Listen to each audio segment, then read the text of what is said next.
దళిత క్రైస్తవుల అస్తిత్వాన్ని, దళితులకు హిందువులకు ఉండే స్వేచ్ఛను, దళిత క్రైస్తవులకు ఉండే స్వేచ్ఛను కాపాడుకునే దిశగా మనం ముందుకు సాగుదాం.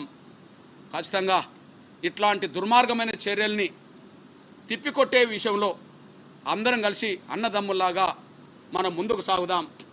కొన్ని విషయాల్లో మనకు భిన్నాభిప్రాయాలు ఉండవచ్చు, కొన్ని విషయాల్లో మన మధ్యలో చిన్న విషయాల మీద ఏదో అభిప్రాయ భేదాలు ఉంటే ఉండవచ్చు. అయినప్పటికీ ఇది టోటల్గా మన దళితుల అస్తిత్వం, ఆత్మగౌరవ సమస్య. ఇది ఉమ్మడి సమస్య. దీన్ని ఎదుర్కోవాల్సిన బాధ్యత కూడా మన అందరి మీద ఉన్నది. ఆ విషయంలో ఒకరి మధ్యలో ఒకరికి ఉండబడే అపోహలను తగ్గించుకుందాం, భిన్నాభిప్రాయాలను కూడా తగ్గించుకుందాం. మనకు వచ్చిన ప్రమాదాన్ని ఎదుర్కొనే కాడ, నివారించుకునే కాడ ఒకటవుదాం. ఆ విషయంలో నా దళిత సోదరులందరూ ఆలోచించాలని విజ్ఞప్తి చేస్తున్నా.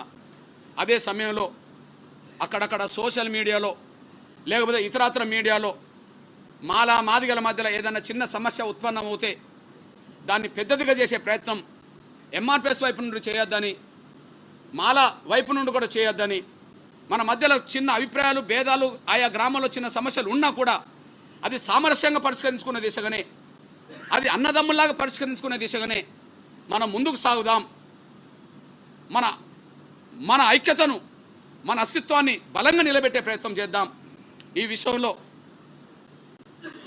ఎవరైనా సరే సమయం పాటించాల్సిందిగా, ఎట్టి పరిస్థితుల్లో రాబోయే రోజుల్లో సోషల్ మీడియాలో చిన్న చిన్న మాదిగల భిన్నాభిప్రాయాలని ఎవరు కూడా ఎక్స్పోజ్ చేయకుండా, ఎక్కడ చిన్న సమస్య ఉత్పన్నమవుతే అక్కడనే మనం పరిష్కరించుకునే విధంగా, సహనంతో పరిష్కరించుకునే విధంగా, సోదరత్వంతో పరిష్కరించుకునే విధంగా ముందుకు రావాలని చెప్పి, అది ఎంఆర్పిఎస్ నాయకత్వం కూడా పాటించాలని చెప్పి నేను విజ్ఞప్తి చేస్తున్నా.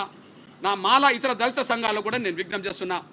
ఈ వచ్చిన ప్రమాదాన్ని నివారించుకునే కానీ మనం ఉండాలి, కానీ మన చిన్న చిన్న అంశాలను మళ్ళీ ఎక్స్పోజ్ బలంగా చేసుకోకుండా సామరస్యంగా పరిష్కరించుకునే దిశగానే మనం ఉండాలని చెప్పి నేను సవినంగా విజ్ఞప్తి చేస్తున్నా.